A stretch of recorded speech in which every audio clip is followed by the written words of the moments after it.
اپنے ابتدائی دور میں تو میں ایک نعت رہ چکا ہوں، سبحان اللہ. اور رائٹر، صحافی، ادیب سب کچھ میں کر چکا ہوں. لیکن اس کے ساتھ ساتھ جیسے وقت ڈھلتا گیا تو اب ہمیں سوشل ایکٹیویٹیز کرنی پڑی، اور میرا تعلق بھی میمن برادری سے ہے، اور میمن برادری میں لگ بھگ اللہ کا فضل و کرم ایسا ہے کہ ہر کوئی سماجی رہنما ہے، سبحان ٹھیک ہے نا، ہر کوئی سوشل ورکنگ کرتا ہے، کیونکہ ہمیں نہیں دیکھا جاتا ہے لوگ بلک رہے ہوں، ترس رہے ہوں، پریشان ہو، اور ہم اس کی داد رسی نہ کریں. لوگ اصل میں ہر لحاظ سے پریشانی میں مبتلا ہے، تو اللہ تعالیٰ جس سے کام لیتا ہے تو اس سے کام لیتا ہے. آج کل آپ جگہ جگہ پہ دیکھ لیں کہ ہر آدمی اس وقت ڈسٹرب ہے، پریشان ہے، اور یوں تو ہم تو رونا تو روتے ہیں کہ بھئی مہنگائی ہے، مہنگائی ہے، مہنگائی ہے. یہ ہر دور میں ایک رونا رویا جاتا ہے. ہم جب ہماری آمدنی کم تھی، کمائیاں کم تھی، جب بھی ہمارے بزرگ تھے وہ بھی ایک ہوتا تھا کہ بھئی مہنگائی ہے. حالانکہ مہنگائی کیا ہے؟ مہنگائی ہم نے اپنی ضروریات ناجائز طور پہ بڑھا دی ہے نا. جو ہماری جو ضروریات ہے اس پہ ہم اکتفا نہیں کرتے کہ جو ہماری جو آمدنی ہے اس پہ ہم چلے نا. اور دوسری بات یہ کہ یہاں پہ کوئی روزگار کی فراہمی کا کوئی کام نہیں کیا جا رہا. اگر عام ممالک میں آپ دیکھ لیں، باہر ملک سے جو بھی یہاں پہ لوگ آتے ہیں، ٹریولنگ کرنے کے لیے آتے ہیں، وہ بولتے ہیں ہم ایئرپورٹ سے اترتے ہیں تو ہر جگہ پہ یہ جو دسترخوان لگے ہوئے ہوتے ہیں، یہ فری کھا لو، یہ فری کھا لو، یہ فری کھا لو، اس طریقے کھا لو، یہ دسترخوان ہے. اچھا دوسری بات یہ کہ ہر جگہ پہ معذرت کے ساتھ یہ صدقہ صدقہ صدقہ صدقہ صدقہ، یہ کیا ہے؟ یہ صدقہ صدقہ کیا ہے؟ اچھا صدقہ کہیں پہ آپ نے یہ لکھا ہوا دیکھا ہے کہ آ جائیں یہاں امپلائمنٹ بیورو ہے، ہم لوگوں کو روزگار کی فراہمی کرتے ہیں، آئیں اس طریقے سے ہم آپ کو ٹیکنیکل کام سکھائیں گے، آپ یہاں پہ سمجھے برسر روزگار ہو جائیں گے، آپ کو ہنر سیکھنے کو ملے گا. تو یہ جو ون سائڈ پورا ایک کام کیا جاتا ہے جو میری نظر میں نا مناسب ہے، ٹھیک ہے نا. آپ روزگار کی فراہمی کے لیے کام کریں، امپلائمنٹ کا کام کریں، لوگوں کو ہنر سکھائیں. تو اب اسی پہ سوال ہے کہ ماشاءاللہ آپ جیسے سوشل کام کر رہے ہیں، تو آپ یہ بے روزگاری اور غربت کے خاتمہ کس طریقے سے کر سکتے ہیں؟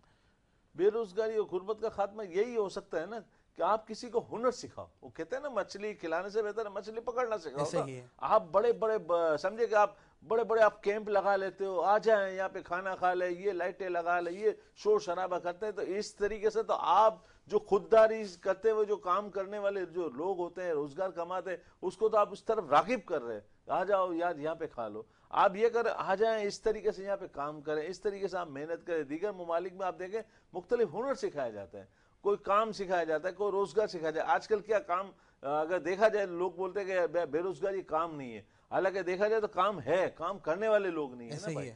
کیوں کہ آج کل انٹرنیٹ کا دور آ گیا. انٹرنیٹ کے دور کے ذریعے ہماری بہت سی مائیں بہنیں جو پہلے گھروں میں آٹا گوندتی تھی، کام کرتی تھی نا، آج کل یہی مائیں بہنیں آن لائن مارکیٹنگ کر رہی ہے نا، آن لائن مارکیٹنگ کرتی ہے. اور دوسرا یہ کہ جیسے ایک عام طور پہ لوگ کہا جاتا ہے کہ یار یہ یوٹیوبر ہے، یہ کیا ہے، ایک بلا ہے، سب کچھ کیا ہے، لوگ منفی کام کر رہے ہیں. ایسا ہرگز نہیں ہے. آپ دیکھ لیں کہ ایک کوئی یوٹیوبر ہے وہ بھی پیسہ کما سکتا ہے. ایسا ہی ہے. وہ کس طریقے سے پیسہ کماتا ہے؟ ایک خاتون خانہ ہوتی ہے جو کہ منہ پہ نقاب ڈال کے پورا ماسک لگا کے ہر طریقے سے وہ جاتی ہے، کسی مارکیٹ کی یوٹیوبنگ کرتی ہے کہ بھئی یہاں پہ یہ فلاں مارکیٹ پہ یہ کپڑا مل رہا ہے، فلاں جگہ پہ یہ پرانے فرنیچر مل رہے ہیں، اس کو جا کے اپلوڈ کرتی ہے یوٹیوب پہ، وہاں سے مانیٹر چینل ہو جاتا ہے فوراً، اور وہاں سے پیسے آنے شروع ہو جاتے ہیں. ایسا کون سا ایسا کام ہے جس کی خودداری بھی متاثر نہ ہو، جس سے کوئی اس کی پردے داری بھی متاثر نہ ہو؟ ایسا کوئی بھی کام نہیں ہے. کام یہ کرنے سمجھے والا تو ہونا کام ہو چاہیے. سکتا ہے. کام کی نوعیت چینج ہو گئی ہے، کام چینج ہو گیا ہے. اور دوسرا یہ کہ ہماری جو مائیں بہنوں سے بھی ہم کام لے سکتے ہیں. کوئی کہیں پہ یہ نہیں لکھا ہوا ہے نا بھائی، ہم ان سے بھی کام لے سکتے ہیں، لیکن اپنی چادر اور چار دیواری کے تحفظ کے ساتھ، پردے داری کے ساتھ وہ کام کرے گی تو بہت ہی ویل اینڈ گڈ ہے. تو یہاں پہ ایک چیز موٹیویشن یہ نہیں کیا جاتا ہے کہ روزگار کس طرح کمایا جائے. آج ہم جاپان کی مثال دیتے ہیں، آج ہم فلاں ممالک کے چائنا کی مثال دیتے ہیں کہ بھئی یہ یوں ہے. تو بھائی انہوں نے کام کیے، انہوں نے محنت کی، انہوں نے رات کو رات نہیں دیکھا، انہوں نے دن کو دن نہیں دیکھا. ہمارے ادھر معذرت کے ساتھ 4 بجے 3 بجے لوگ اٹھتے ہیں، پھر بولتے ہیں کام کیا کرے، پھر یہ سونے کا نام نہیں لیتے. تو ایک چیز یہ کیا ہے؟ اگر صبح اٹھیں گے، فجر کی نماز پڑھ کے کام کے لیے نکلیں گے، اللہ مسبب الاسباب ہے، سارے روز رزق کی فراہمی کر دیتا ہے. بے شک. تو یہی سارے ہم لوگ کی اگر جو ناکامیاں پریشانیاں یہ. اچھا دوسری بات یہ کہ ایک چیز ہے، ہم لوگ معذرت کے ساتھ میں تو ہمیں عموماً یہ کہتا ہوں کہ یار آج کل روزگار کمانے کے لیے لوگ نہیں کر رہے، ایک دیہڑی مارنے کے لیے کر رہے ہیں کہ ایک لمتر کام ہو جائے تو میرا ایک پورا کام ہو جائے. ایک روزگار کمانے کے لیے بندہ تھوڑا تھوڑا تھوڑا تھوڑا پروفٹ کرتا کرتا کرتا کرتا پورے رات اگر ہوتی ہے تو اس کے پاس اچھا ہوتا ہے، وہ 50 آدمی کو ڈیل کر لیتا ہے اور مزدوری کرتا ہے. یہاں بولتے ہیں ایک دو گراہک مل جائے، ایسی پوری لمتر دیہڑی بن جائے، میرا پورا گزارا ہو جائے. تو تھوڑا سا ہم اپنے روٹین کو چینج کرنا پڑے گا، کام کو چینج کرنا پڑے گا. پڑے گی تو اس سے انشاءاللہ جو یہ غربت اور بے روزگاری ہے، بس کام کرنے والا ہونا چاہیے. کام کرنے والا چاہیے نا. یہاں پہ کام نہیں ہے، آپ کوئی چھوٹے موٹے کام کرنے کے لیے نکلے، مزدور آپ کو ملیں گے نہیں، کیونکہ اس نے کل اچھی دیہڑی بنا لی تو جب تک یہ ختم نہیں ہوگا آج نہیں کرے گا. صحیح. آپ یہی آپ مثال دیکھو، ہم بولتے ہیں نا کراچی میں غیر مقامی لوگ یوں کر رہے ہیں یوں کر رہے ہیں یوں کر رہے ہیں، تو ارے یار بھائی غیر مقامی یہ لوگ کام کر رہے ہیں نا بھائی، یہ صبح اٹھ جاتے ہیں اور رات کو جلدی سو جاتے ہیں. ہم لوگ کیا کر رہے ہیں؟ ہم لوگ اٹھتے نہیں ہیں. آپ دیکھیں کسی بھی ہماری جو ہوتے ہیں، ہماری دوسری قوم ہوتی ہے، کوئی ہوٹلیں کھول کے بیٹھ جاتے ہیں صبح سویرے، ہم لوگ سوئے ہوتے ہیں. اچھا الطاف بھائی، آپ سے ایک اور سوال ہے کہ ماشاءاللہ رمضان المبارک میں بھی آپ کے کام جاری و ساری رہتے ہیں، میں دیکھتا بھی رہتا ہوں. تو رمضان المبارک میں آپ کی کیا ایکٹیویٹیز ہوتی ہیں؟ الحمدللہ رمضان المبارک میں ہماری ایکٹیویٹی ہوتی ہے کہ راشن تو ہوتا ہی ہے جی. اس کے علاوہ ہم لوگ یہ 12 مہینے کا کچھ نہ کچھ کام ہوتا ہے صحیح. کہ عزت نفس مجروح نہ ہو، خاموشی سے کام ہو جائے. ٹھیک ہے نا.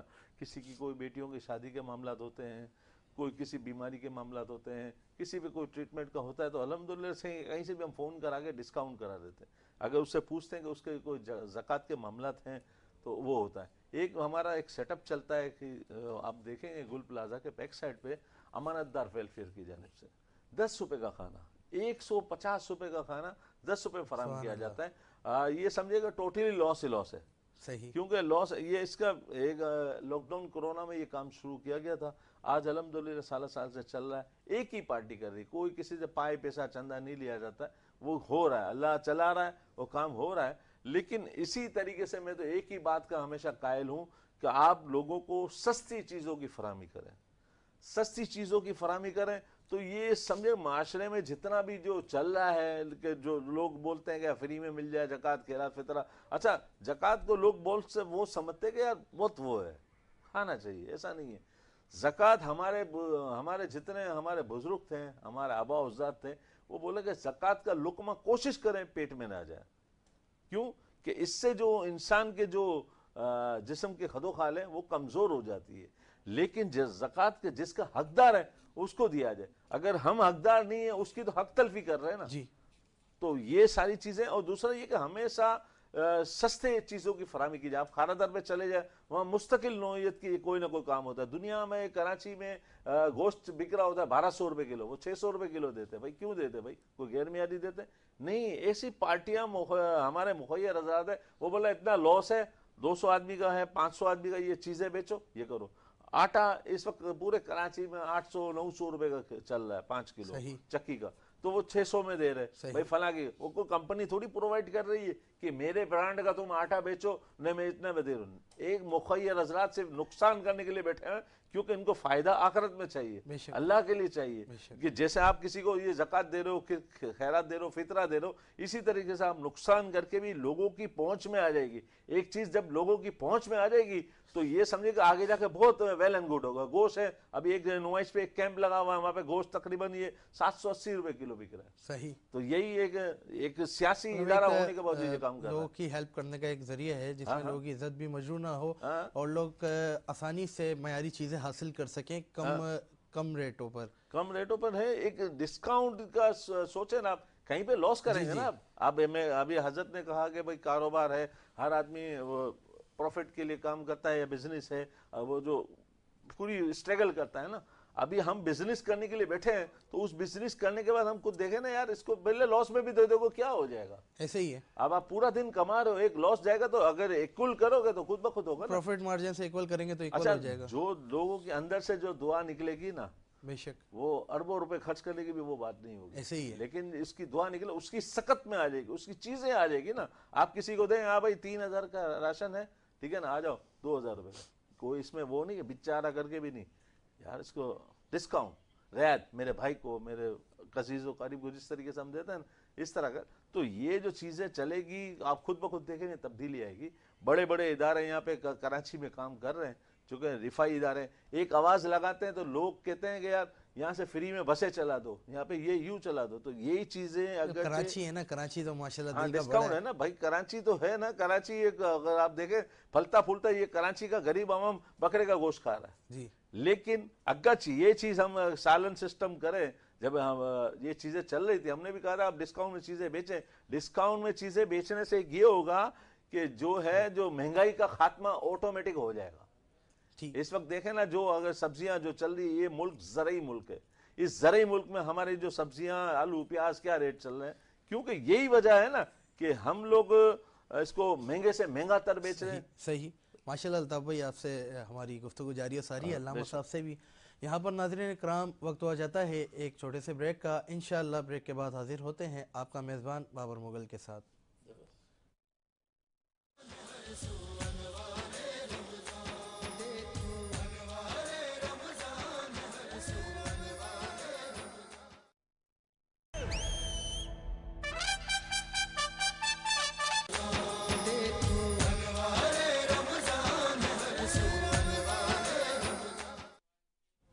ناظرین اکرام, ایک مرتبہ پھر آپ کو اپنی ٹرانسمیشن میں خوش آمدید کہتے ہیں. ماشاءاللہ بہت ہی خوبصورت ٹرانسمیشن میں گفتگو جاری و ساری ہے. یہاں پر میں شامل کرنا چاہوں گا ایک نعت رسول مقبول صلی اللہ علیہ وسلم. ہمارے ساتھ موجود ہیں ثنا خواں محمد طاہا مغل. میں آپ سے گزارش کرتا ہوں کہ ثنا خوانی نعت پیش فرمائیں. وہ شہر محبت جہاں مصطفیٰ ہے, وہیں گھر بنانے کو دل چاہتا ہے. وہ سونے سے کنکر, وہ چاندی سی مٹی نظر میں بسانے کو دل چاہتا ہے. اور جو پوچھا نبی نے کہ کچھ گھر بھی چھوڑا, تو صدیق اکبر کے ہونٹوں پہ آیا. جو پوچھا نبی نے کہ کچھ گھر بھی چھوڑا, تو صدیق اکبر کے ہونٹوں پہ آیا. وہاں مال و دولت کی کیا ہے حقیقت, جہاں جا لٹانے کو دل چاہتا ہے. وہ سونے سے کنکر, وہ چاندی سی مٹی نظر میں بسانے کو دل چاہتا ہے. اور جہاد محبت کی آواز گونجی, کہاں حنظلہ نے یہ دلہن سے اپنی اجازت اگر دو تو جام شہادت, اجازت اگر دو تو جام شہادت لبوں سے لگانے کو دل چاہتا ہے. وہ شہر محبت جہاں مصطفیٰ ہے, وہیں گھر بنانے کو دل چاہتا ہے. اور وہ ننھا سا اصغر جو ایڑی رگڑ کر یہی کہہ رہا تھا وہ خیمے میں رو کر, اے بابا میں پانی کا پیاسا نہیں ہوں, اے بابا میں پانی کا پیاسا نہیں ہوں. میرا رنگ میں جانے کو دل چاہتا ہے. وہ سونے سے کنکر, وہ چاندی سی مٹی نظر میں بسانے کو دل چاہتا ہے. سبحان اللہ سبحان اللہ.